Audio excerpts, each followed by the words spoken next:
Lockdown से पहले गीता के घर का नजारा कुछ ऐसा था कि रोहन ऑफिस जाता था और शिविन स्कूल। जिनके घर से जाने के बाद गीता काम खत्म करके बाकी समय आराम करती थी। लेकिन लॉकडाउन के बाद ऑफिस और स्कूल घर में ही खुल गए और इससे गीता का हाल वो तो आपको देखने में ही मजा आएगा। शिविन, ओ शिविन, महाराज उठने के लिए क्या 21 तोपों की सलामी लेंगे? अरे बिस्तर से बाहर निकल, ऑनलाइन क्लास स्टार्ट होने वाली है। अरे तुम भी हद करती हो, स्पीकर की तरह चिल्लाने की क्या जरूरत है? दिख नहीं रहा मेरी कॉन्फ्रेंस चल रही है। अब कैमरा और स्पीकर ऑन कर रहा हूं, मुझे कोई शोर नहीं चाहिए। इस पर जैसे ही रोहन लैपटॉप का कैमरा और स्पीकर ऑन करता है तभी कुकर की सीटी बजती है। करा लो अब इसे चुप। लॉकडाउन नहीं हुआ, मेरी मौत का फरमान जारी हो गया। दोनों बाप बेटे ने नाक में दम किया हुआ है। ऐसा बोलकर गीता वहां से शिविन के कमरे में पहुंच जाती है, जहां शिविन अभी भी सो रहा होता है। ओ आलसी, अब अगर 5 मिनट में नहीं उठाना तो आज तेरा गेम और यूट्यूब कैंसिल। माँ की बात सुनकर शिविन बिना 1 मिनट गंवाए उठ खड़ा होता है। उठ गया, अभी नहाकर भी आता हूँ। ये नाटक कहीं और, मुंह पर गीला कपड़ा मार और पढ़ने बैठ। शिविन की ऑनलाइन क्लास स्टार्ट हो जाती है, जिस पर गीता उसे वहां बिठाकर रसोई में चली जाती है। थोड़ी देर में उसे कमरे से कुछ आवाज सुनाई देती है, जिसे सुनकर वो कमरे में वापस आती है। हाय राम, तुझे क्लास अटेंड करने के लिए बोला था, कैमरा ऑफ करके बिस्तर पर नाचने के लिए नहीं बोला था।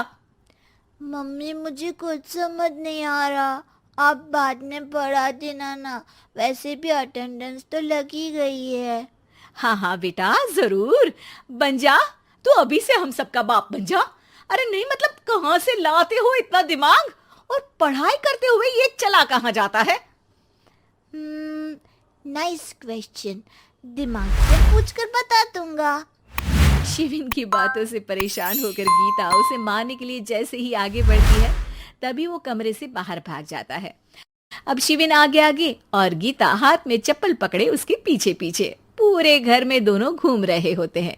इसी बीच वो रोहन के पास पहुंच जाता है और शिविन को मारने वाली चप्पल रोहन के लैपटॉप पर जाकर गिरती है।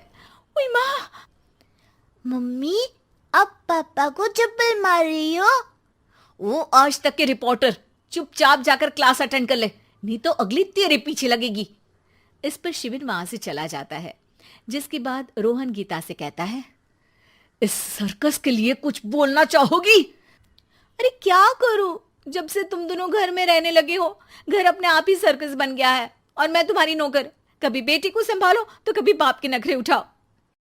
इन्हीं सब उथल पुथल में दिन बीतते रहते हैं, जिसमें हर रोज घर के अंदर कुछ नया सियप्पा खड़ा मिलता है, जो ज्यादातर शिविन और रोहन के ऑनलाइन स्कूल और ऑफिस से रिलेटेड ही होता है।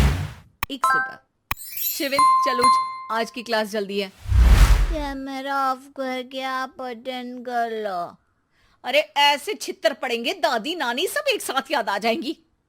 गीता की लाख मशक्कतों के बाद क्लास तो खत्म हो जाती है, लेकिन उसके बाद शिविन फोन इस्तेमाल करते हुए इंस्टाग्राम रील बनाने लगता है। रसोड़े में कौन था? तुम थी, मैं थी, कौन था? कौन था? हाँ, मैं गरीब हूँ। अरे ओ गरीब के बेटे, आजा, मैं बनाती हूँ तुझे गरीब। मैं बताती हूँ रसोड़े में कौन था। पढ़ाई करने बोलो तो इनकी माँ मर जाती है, और ये पागलपंतियां जितनी मर्जी करा लो। गीता शिविन को डांट रही होती है, तभी रोहन बीच में बोल पड़ता है। अरे बच्चा ही तो है, इतना गुस्सा क्यों कर रही हो? बेटे का साथ देने की इसी एक कोशिश में अब शिविन के साथ साथ रोहन भी गीता के गुस्से की सूली पर चढ़ जाता है। अगर बेटे पर इतना ही प्यार आ रहा है तो इसे क्लास अटेंड क्यों नहीं कराते, इसका होमवर्क क्यों नहीं कराते? उस समय तो बहुत जल्दी मीटिंग आ जाती है, वो काम मैं करूं और यहाँ इस बेफिजुली की चीज में तरफदारी करके बन जाओ महान। हे भगवान, कोई तो इनके ऑफिस और स्कूल खुलवाओ, मैं इन्हें और घर में नहीं सह सकती। मैं कुछ और मांग लेती, क्योंकि तुम्हारी ये विश इस साल तो पूरी होने से रही, कोरोना। हाय नास पिटे ने जिंदगी ही बर्बाद कर दी। खाए कोई पचाए कोई, कल मुझे चुन चुन कर सबको मेरी बद्दुआ लगेगी। उन्होंने दुनिया का और इन बाप बेटे दोनों ने मेरा जीना मुश्किल कर दिया। गीता वहां से चली जाती है, जिसके बाद रोहन शिविन से कहता है, अरे तुम्हारी मम्मी इतनी भड़की हुई क्यों है? आपकी वजह से पूरा समय घर में रहते हो और उस पर कोई काम कराने की जगह बस ऑर्डर देते रहते हो। अच्छा बेटे, सारा इल्जाम मुझ पर? पूरा दिन तो वो तुम पर ही चिल्लाती है। हाँ, मतलब दोनों का 50-50 है, कुछ करना पड़ेगा। वो कहते ना, make the best out of worst. I have an idea. वैसे तुम्हारी माँ सही कहती है, बहुत जुबान चलाने लगे हो, कम बोला करो। अगली सुबह रोहन और शिविन अपनी गलती को सुधारने के लिए गीता के उठने से पहले घर का आधा काम खत्म कर देते हैं, जिसे देखकर गीता खुश हो जाती है और फिर बाकी बचा काम वो तीनों मिलकर पूरा कर लेते हैं। जिसके बाद अब वो सब मिल बांट कर हर काम में एक दूसरे की मदद करते हुए लॉकडाउन का मजा लेने लगते हैं।